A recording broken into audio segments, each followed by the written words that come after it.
अस्सलामुअलैकुम वरहमतुल्लाहि वबरकातुहू। Indian politics Raja Singh ने हाल ही में नबी सल्लल्लाहु अलैहि वसल्लम की शान में गुस्ताखी की है। उसने अपने बयान में हमारे नबी हज़रत मोहम्मद सल्लल्लाहु अलैहि वसल्लम के बारे में ये कहा है कि उन्होंने बुढ़ापे की उम्र में 53 साल की उम्र में छोटी लड़की से 9 उम्र की लड़की से शादी की थी।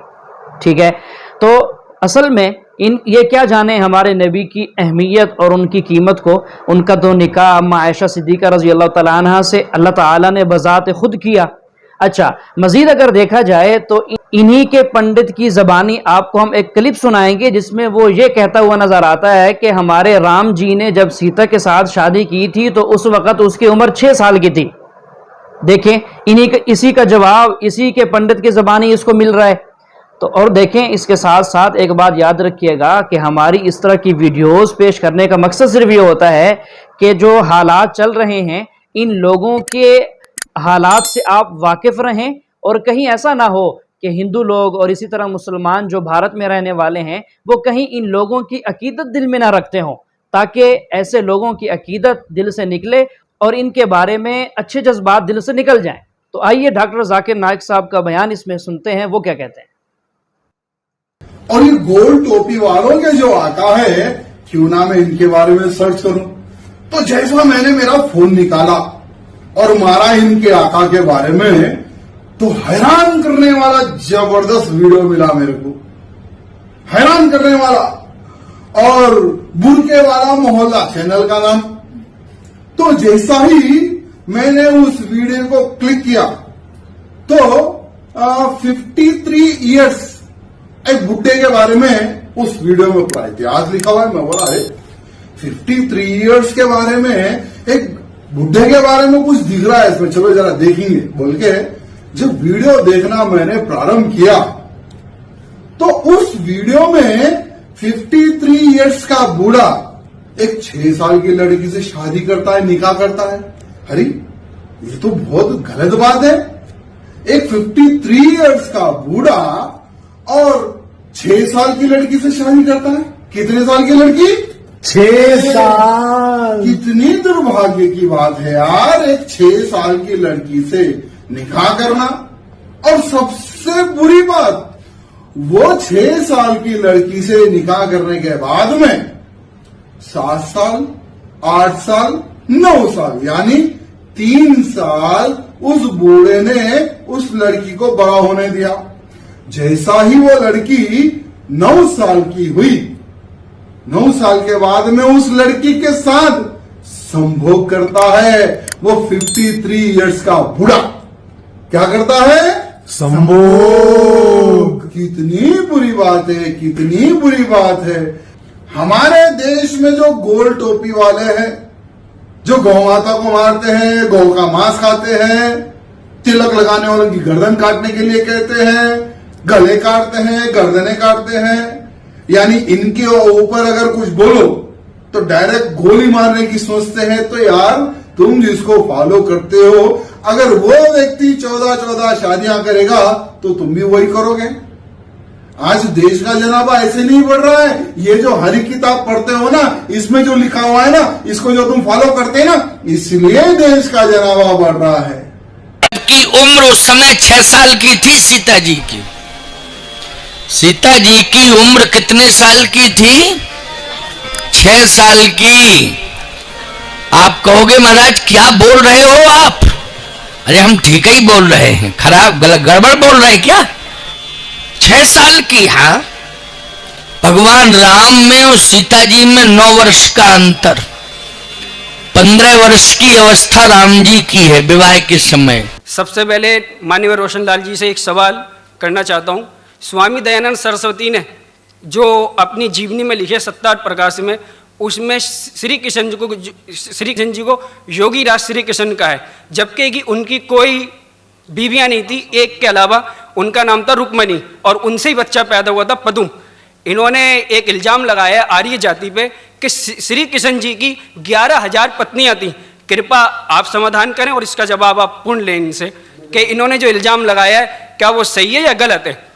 जवाब के लिए इंशाल्लाह मैं हाजिर हूँ। इधर सवाल मुझसे पूछा जाएगा। इंशाल्लाह शंकराचार्य अगर चाहते मैं जवाब के बाद इजाफा करना चाहते मैं उन्हें दे दूंगा इंशाल्लाह। मैं भी तालिब इल्म हूँ अल्हम्दुलिल्लाह, सिर्फ कुरान का नहीं, वेद का भी, महाभारत, रामायण, इंशाअल्लाह। पहले आपका सवाल दूंगा इंशाअल्लाह, बाकी जो शंकराचार्य ने कहा उसका भी जवाब दूंगा। भाई साहब ने कहा कि जो मैंने इल्ज़ाम लगाया कि कृष्ण के 16,000 से ज़्यादा बीवी थी, वो इल्ज़ाम ने वो आपके महाभारत में लिखा हुआ है।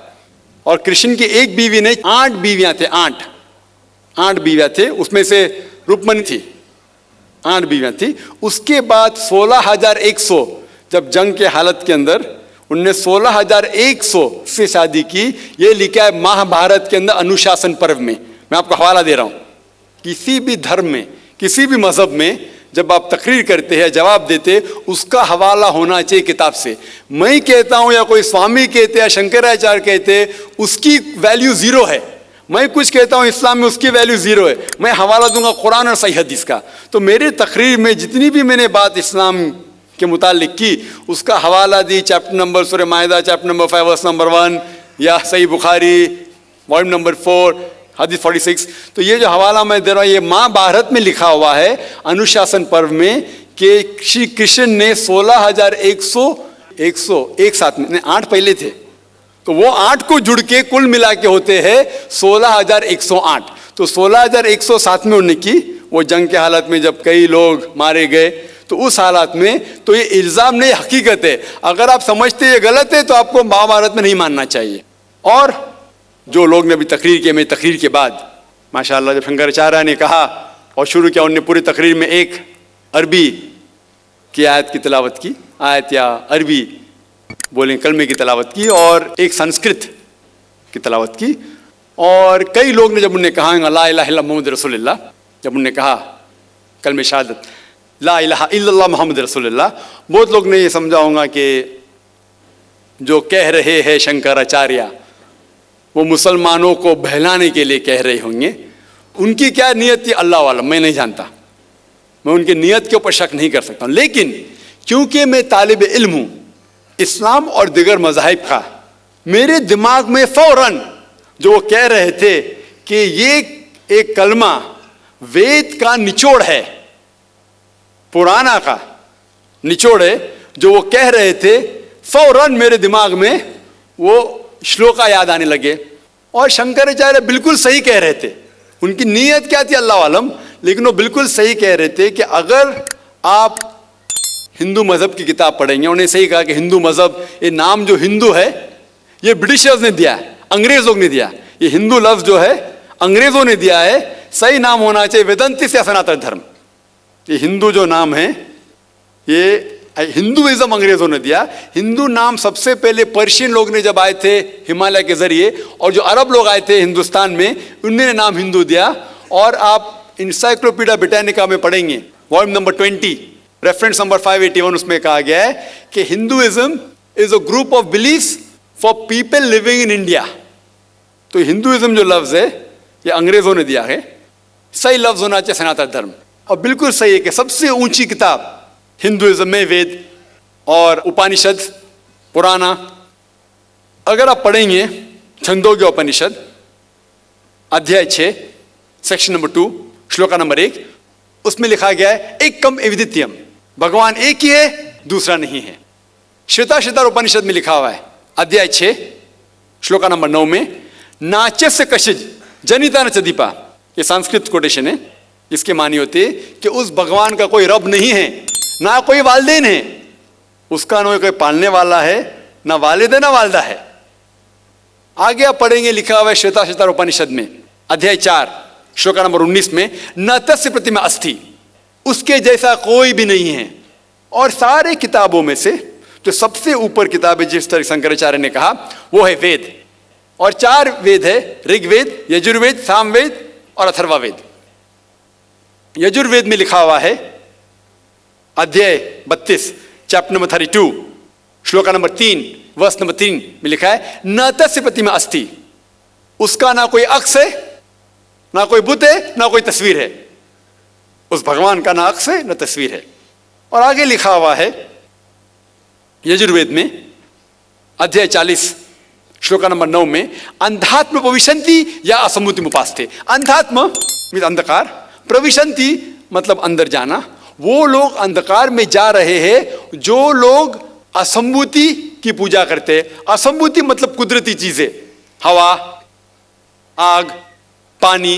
जो लोग कुदरती चीजें की पूजा करते हैं वो अंधकार में जा रहे हैं। और आगे श्लोका कहता है कि वो लोग और गहरे अंधकार में जा रहे हैं जो लोग संभूति की पूजा करते हैं। संभूति मतलब बनाई हुई चीजें, मतलब टेबल, चेयर, गाड़ी, बुत, ये जो बनाई हुई चीजें हैं उसकी अगर पूजा कर रहे हैं तो और अंधकार में जा रहे हैं। और आप पढ़ेंगे ऋग्वेद, चारों वेदों से सबसे ऊंचा वेद है ऋग्वेद। ऋग्वेद में लिखा हुआ है, जिल्द नंबर 1, बुक नंबर 1, किताब number 1, him number 164, shloka number 46, एकम सत विप्र बहुधा वदान्ते, जिसके मानी है सच एक है, सच्चाई एक है, भगवान एक है। और संत लोग भगवान को मुख्तलिफ नामों से पुकारते हैं, लेकिन भगवान एक है। और जो उनने संस्कृत में श्लोक पढ़ी वो आदि श्लोक थी, पूरी श्लोक में पढ़ूंगा इंशाअल्लाह। वो श्लोक जो उन्होंने पढ़ी वो ब्रह्म सूत्र है, हिंदुइज्म के ब्रह्म सूत्र है। एकम ब्राह्म द्वितीया नास्ते, आदि पढ़ी, पूरी है। एकम ब्राह्म द्वितीया नास्ते, नेहना नास्ते नास्ते किंचन, जिसके मानिए भगवान एक ही है, दूसरा नहीं है, नहीं है, नहीं है, जरा भी नहीं है।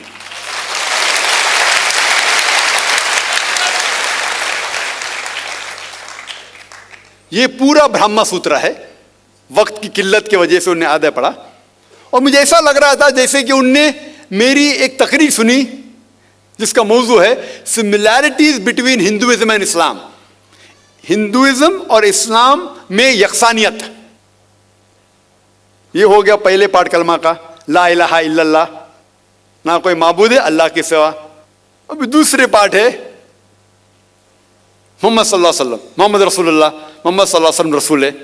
और अगर आप पढ़ेंगे, इसके ऊपर एक तकरीर में दी है, सिर्फ मोहम्मद सल्लल्लाहु अलैहि वसल्लम के बारे में जिक्र दीगर मज़ाहिब की किताबों में, खुसूसन हिंदुइज्म के।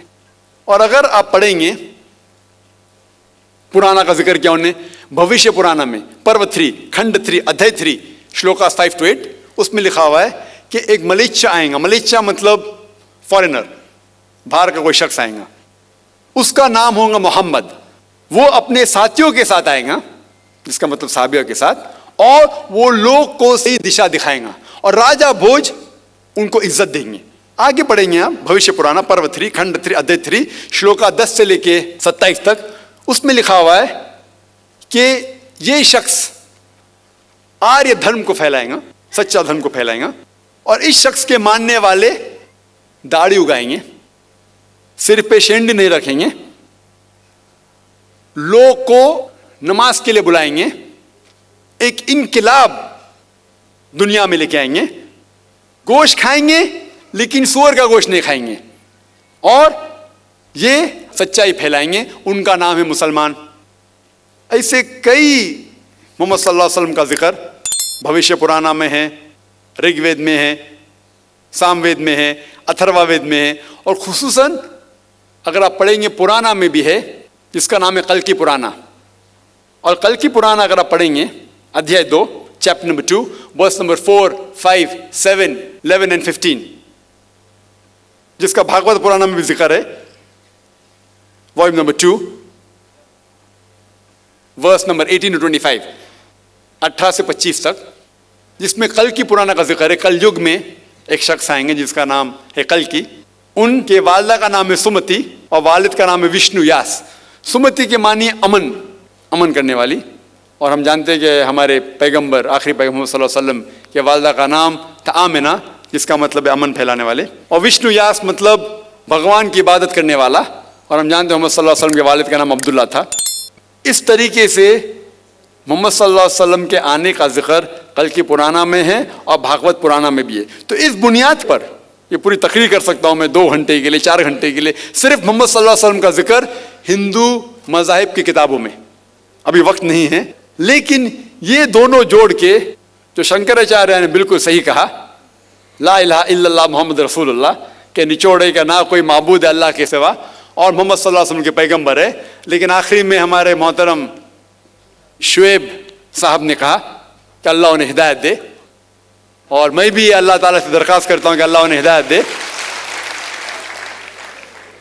ना ही सर कटाने की इस्लाम के लिए, इस्लाम के ऊपर अमल करने के। हो सकता है कि काफ़ी चीज़ पर अमल करते होंगे, लेकिन मुकम्मल जिस तरीके से कहा गया है उनके वेद के अंदर, कल की पुराना में, एक शख्स आएंगे जो आपको सीधी रास्ता दिखाएंगे। वो जिक्र है कल की के बारे में, जो जिक्र मोहम्मद सल्लल्लाहु अलैहि वसल्लम के बारे में, और उन्हें इस्लाम की किताबें पढ़ी, अल्हम्दुलिल्लाह सुम्मा अल्हम्दुलिल्लाह। और इंशाअल्लाह मैं भी दुआ करता हूँ कि अल्लाह ताला शंकराचार्य को हिदायत दे।